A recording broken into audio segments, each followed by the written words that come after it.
वज़ीर-ए-आज़म शहबाज शरीफ ने वफाकी काबीना का इजलास आज तलब कर लिया। 6 निकाती एजेंडे पर गौर किया जाएगा। काबीना सदर SME बैंक ताहिर हुसैन के इस्तीफे, नए सदर की तकर्री और कौमी असम्बली में पेश करने के लिए इकनॉमिक पॉलिसी स्टेटमेंट की मंजूरी देगी।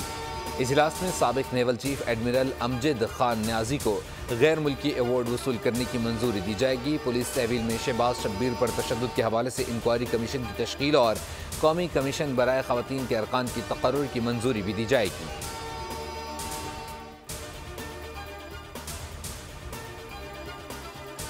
हम अमरीका और पाकिस्तान के दरमियान सिक्योरिटी पार्टनरशिप को वुसअत देते रहेंगे। ये हमारे लिए एक तरजीह रही है, आइंदा भी रहेगी। तर्जुमान अमरीकी महकमा खारजा मैथ्यू मिलर की प्रेस ब्रीफिंग। सिख रहनुमा के कत्ल पर बोले, भारतीय हुकूमत पर वाज़ेह किया है कि हम उनसे मुकम्मल तहकीकात देखना चाहते हैं। हम तहकीकात के नताइज का इंतज़ार कर रहे हैं।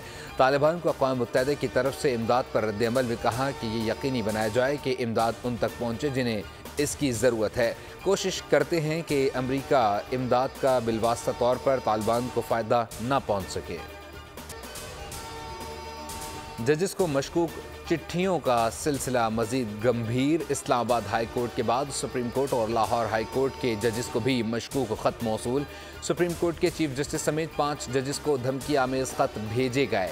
खतूत में मशकूक पाउडर पाया गया, डराने वाली शक्लें बनाई गई थीं। जस्टिस अतहर मिनल्ला और जस्टिस अमीनुद्दीन खान के नाम भी ख़त भेजा गया। जस्टिस जमाल खान मंदुखेल और जस्टिस शाहिद वहीद को भी ख़त मिल गया। 4 जजेस को धमकी आमेज ख़त इस्लामाबाद। जस्टिस शाहिद वहीद को ख़त लाहौर रजिस्ट्री में मौसूल हुआ।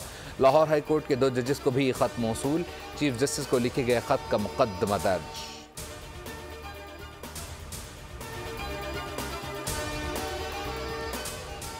पाकिस्तान पीपल्स पार्टी के बानी साबिक वज़ीर आज़म ज़ुल्फ़िकार अली भुट्टो की 45वीं बरसी आज मनाई जा रही है। सदर आसिफ अली ज़रदारी और चेयरमैन PP बिलावल भुट्टो का क़ायदे अवाम को ख़िराज अक़ीदत। आसिफ ज़रदारी ने अपने पैगाम में कहा कि भुट्टो का अदालती कत्ल असल में पाकिस्तान की आज़ादी के ख़िलाफ़ साजिश थी।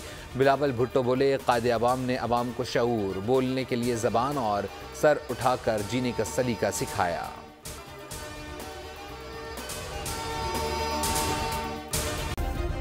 सब्सक्राइब करें और बेल दबाएं ताकि कोई खबर रह न जाए।